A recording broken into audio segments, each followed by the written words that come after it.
You've heard of twin turbos, but what about a train engine that screams like a jet, a rotary that flies, and a motorcycle with a handmade V12? And yes, it actually runs. This isn't a list of fast engines, it's a list of madness. Some got banned, some exploded, and some roared so loud they shattered windows. They weren't built to last, they were built to prove something. What engine could run on kerosene, used motor oil, or anything flammable? Which motorcycle out-revved Ferraris before they existed? And which engine was silenced just for royalty? Tucker 48, the flat 6 helicopter heart that never took off. There are engines that were designed for power, some for endurance, and then there's one that was designed to fly, but ended up in one of the most ambitious American cars ever built. The air-cooled flat 6 engine inside the Tucker 48 wasn't born on the road. It came from the sky. Preston Tucker, the man behind this short-lived dream machine, looked beyond Detroit when designing his revolutionary sedan. What he found was a 5.5-liter flat 6 power plant developed for a Bell helicopter, producing 166 horsepower without breaking a sweat. And when he dropped it into the rear of his car, history took a sharp turn. Tucker didn't just build a car, he built a statement. A rear-mounted engine, suicide doors, a centered pivoting headlight that turned with the steering wheel, and safety innovations that no other automaker had dared to implement in the 1940s. This car was unlike anything Americans had ever seen, but the flat 6 engine. That's what gave it its soul. Originally designed to be featherlight for aviation use, it delivered smooth, torquey power with shockingly little vibration. And it was built tough, intended to run under constant load at altitude, which meant it didn't flinch under road conditions. Unfortunately, the Tucker 48 didn't just challenge engineering norms, it challenged the power structure of the American auto industry. Only 51 cars were made before Tucker was shut down by a mix of political pressure, legal attacks, and industry sabotage. But the engine lived on, a mechanical testament to what could have been. Today, Tucker's flat 6 powered sedans sell for millions at auction, and that engine, originally designed to lift a helicopter, is now part of automotive legend. From one skybound engine that landed in a car, let's go to an aircraft engine that stayed where it belonged, up in the clouds, but with a twist. Suzuki RG 500 Gamma, the street-legal square-4 two-stroke. Most motorcycles are built with compromise. The Suzuki RG 500 Gamma was not. This bike was born on the racetrack and reluctantly handed to the public with a wink and a warning. Underneath its fairings lived a square-4 two-stroke engine that made no attempt to play nice. 498 cubic centimeters, 95 horsepower, power delivery like a chainsaw and a blender. This wasn't just a sport bike, it was a weapon. Each pair of cylinders shared a crankshaft, forming a square layout that gave the Gamma razor-sharp throttle response and brutal torque delivery. It revved hard, it screamed louder, and when it hit the power band, it didn't surge, it detonated. In the hands of a skilled rider, it could humiliate machines twice its size. But for everyone else, it was a high-strung beast that didn't tolerate hesitation. The Gamma was a direct descendant of Suzuki's Grand Prix race machines. It was, for all intents and purposes, a street-legal GP bike. No electronic assists, no rider modes, just pure, unfiltered two-stroke aggression, and because it burned oil by design and ran on a delicate mix of fuel and tuning voodoo, it was as high maintenance as it was high performance. It smoked, it fouled plugs, it hated traffic, but when the road opened up and the tack needle danced, there was nothing else like it.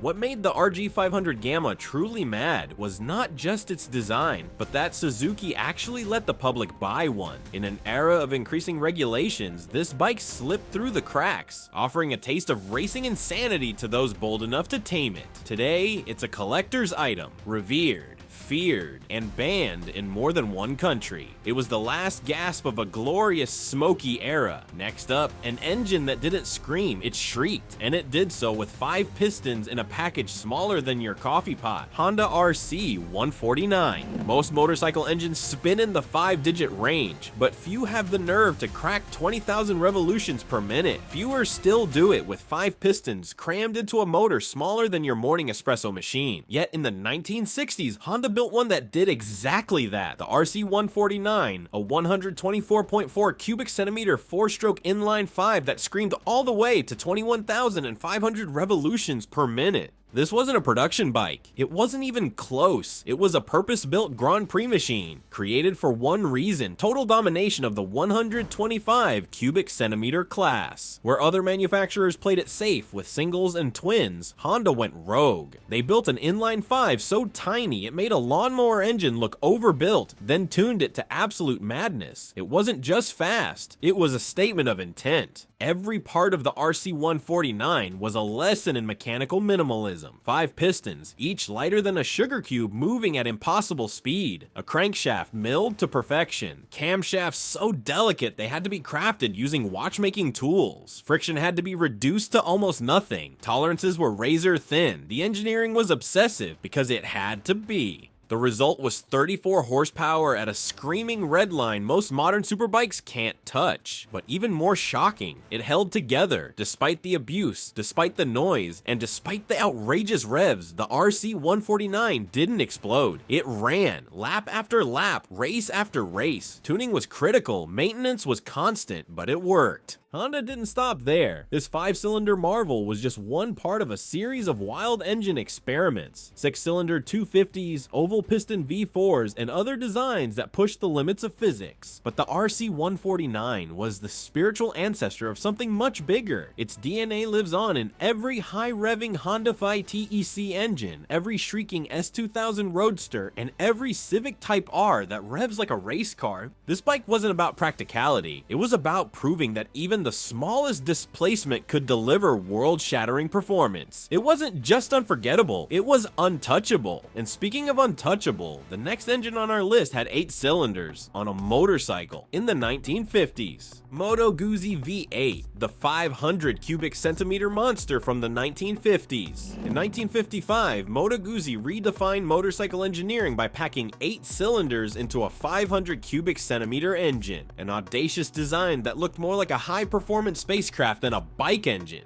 This V8 churned out 79 horsepower at 12,500 revolutions per minute. Dual overhead camshafts and 8 individual carburetors powered a motor housed in a bike weighing barely over 320 pounds, propelling it past 170 miles per hour, a staggering feat for its day. Yet the innovation came with challenges. Its intricate design demanded precision, exact ignition timing, and the perfect fuel mix were critical. Even minor variances could send the engine into disarray. Meanwhile, the era's tires, brakes, and suspensions often couldn't keep pace, leaving riders fighting for control rather than enjoying pure speed. Despite these hurdles, the Moto Guzzi V8 etched its name into history. It was an engineering marvel that pushed the boundaries of what was deemed possible, setting a bold example for future innovations. Although ultimately banned and retired due to its dangerous nature, its legacy as a symbol of fearless design endures. And if you think this was extreme, just wait until you see what comes next. Benelli 900 Se, the Italian inline 6 that changed everything. Before the Japanese Big Four dominated the motorcycle world with multi-cylinder screamers, there was an Italian brand that beat them to the punch. Benelli, one of Italy's oldest motorcycle manufacturers, did something no one had done before. They built a production bike with a 6-cylinder inline engine, and they did it with style. Enter the Benelli 900 Se, which translates literally to 6 in Italian. Launched in the late 1970s, the bike featured a 906 cubic centimeter air-cooled inline 6 that produced nearly 80 horsepower. It was shaft-driven, smoothed out, and purring like a mechanical symphony. To understand why this engine was revolutionary, you have to remember what the rest of the world was doing at the time.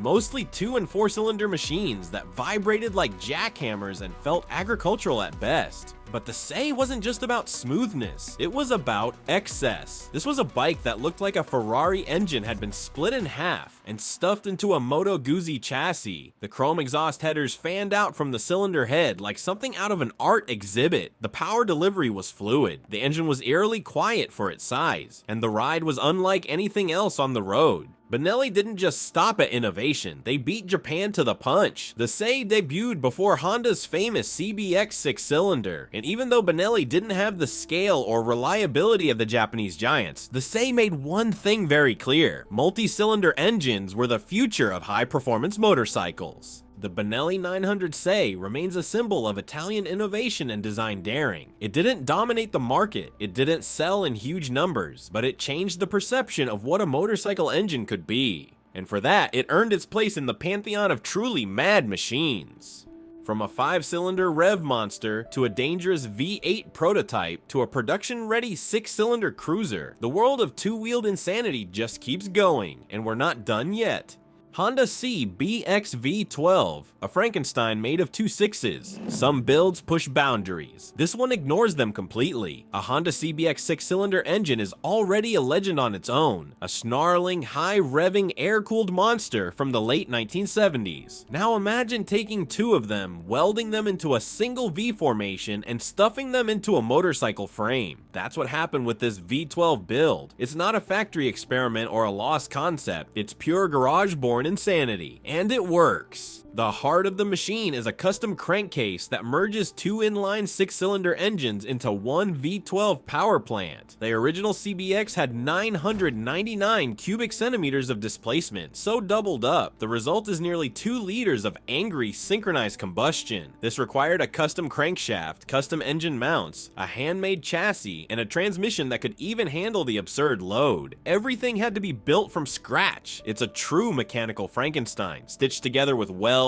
precision machining, and one person's refusal to accept what should be possible. It's not just about shock value either. The builder didn't create this monstrosity to park it in a museum. This motorcycle runs. It breathes through a bank of 12 intake ports, roars through 12 exhaust headers, and moves like a locomotive on 2 wheels. The exhaust note is a high-pitched mechanical choir, half Formula 1 car, half a vintage superbike, all chaos. Riding it isn't just thrilling, it's cinematic. Handling is a different story. With twice the cylinders comes twice the weight, and cramming that into a usable motorcycle platform means balance had to be engineered carefully. The center of gravity is low, the geometry is reinforced, and the brakes were upgraded to match the machine's newfound fury. This isn't a Honda. It isn't even a superbike. It's a living sculpture of engineering willpower, something only possible when a builder has the tools, the talent, and just enough madness to try. Let's go from 12-cylinder madness to the engine that gave the average person their very first taste of V8 power.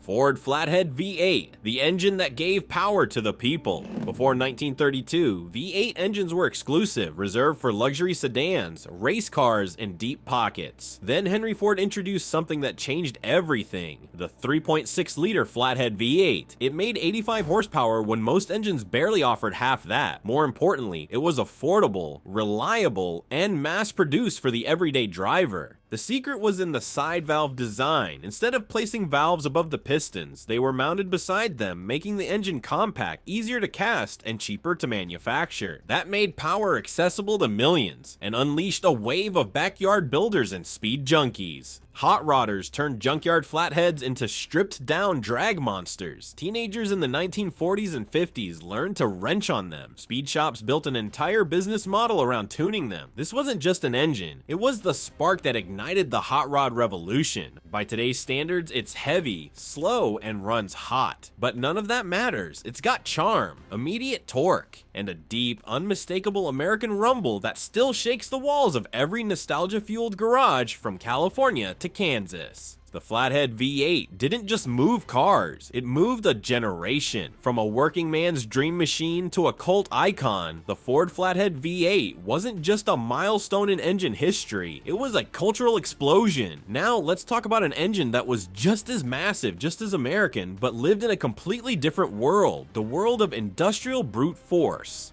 GMC Twin 6 Big Block V6. You read that right, a V6 the size of most V12s. Back in the early 1960s, the General Motors Corporation introduced a family of engines that didn't just flirt with excess, they embraced it. At the top of the pile was the 7,831 cubic centimeter Twin 6, a gasoline-powered V6 designed for only one purpose: to work hard and never die. This engine was not about horsepower, it made around 215 at best, but torque? That was its party trick. Massive amounts of low-end grunt available just off idle, designed to pull dump trucks, tow military trailers, and run equipment in the most brutal environments imaginable. With a bore and stroke ratio that prioritized leverage over revs, this thing wasn't fast, but it was unstoppable. The layout was unusual. Instead of using a typical inline 6-cylinder configuration or even a small V8, General Motors essentially chopped a V12 in half. That gave the engine a balanced, even-firing setup with long cylinder bores and massive heads. It had the presence of a V8, but with the raw pull of something built for tanks. Builders and collectors today still seek these engines for extreme hot rod projects. They're heavy, they're stubborn, and they guzzle fuel like a freight train, but they're simple. Pushrod design, cast iron everything, no electronics, just big metal moving big air. You could rebuild one in a field with hand tools and a winch. And the sound? Somewhere between a tractor and a thunderstorm. It doesn't rev high, but it growls with the authority of an old school machine that knows its worth. While it never became a household name, the GMC Twin 6 quietly laid the groundwork for a generation of overbuilt American torque monsters. In a world of screaming race engines and exotic aluminum blocks, this one kept its head down and got the job done with the heart of a giant and the simplicity of a hammer. Mercedes M127.3-liter V12, Pagani's secret weapon. There are 5 12 engines that impress, and then there's the Mercedes M120. This 7.3-liter masterpiece wasn't built for the masses, it was built for legends. Originally designed in the 1990s as part of Mercedes-Benz's quiet assault on Ferrari territory, the M120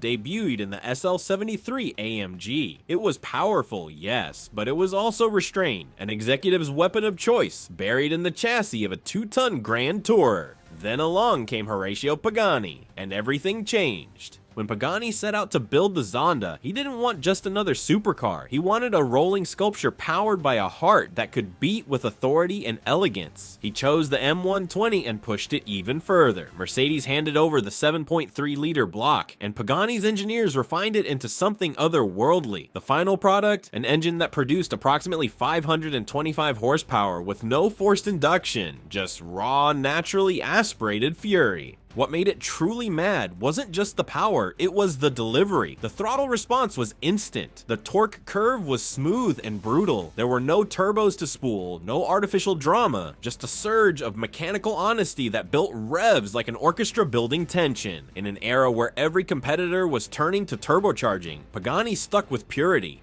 This engine didn't just power the Zonda, it defined it. And when the automotive world shifted to smaller, boosted power plants, the M120 stood tall, unbothered. It became the last great naturally aspirated V12 of the old world. It wasn't mass-produced, it wasn't efficient, but it sounded like a thunderstorm in a cathedral, and it may never be replicated again. Cossworth 4 valve. Some engines dominate an era. The Cossworth 4 valve didn't just dominate, it rewrote the rulebook. Born in the late 1960s and refined over the following decades, the 3.0-liter V8 was light, compact, and utterly explosive. It produced over 520 horsepower and spun up to 10,600 revolutions per minute, a number that seemed surreal at the time. But the brilliance of the Cossworth engine wasn't just in raw numbers, it was in how it redefined what a Formula 1 car was. For the first time in racing history, the engine was part of the chassis. The 4 valve wasn't just mounted in the car, it was the car. It acted as a structural component, holding the rear suspension and gearbox in place. This innovation cut weight, increased rigidity, and changed race car architecture forever. Every team that could get their hands on a 4 valve did. Between 1967 and the mid-80s, it powered championship-winning cars for Lotus, McLaren, Tyrrell, and more. Even as turbochargers crept into the sport, the Cossworth engine held its own through its screaming reliability and simple brilliance.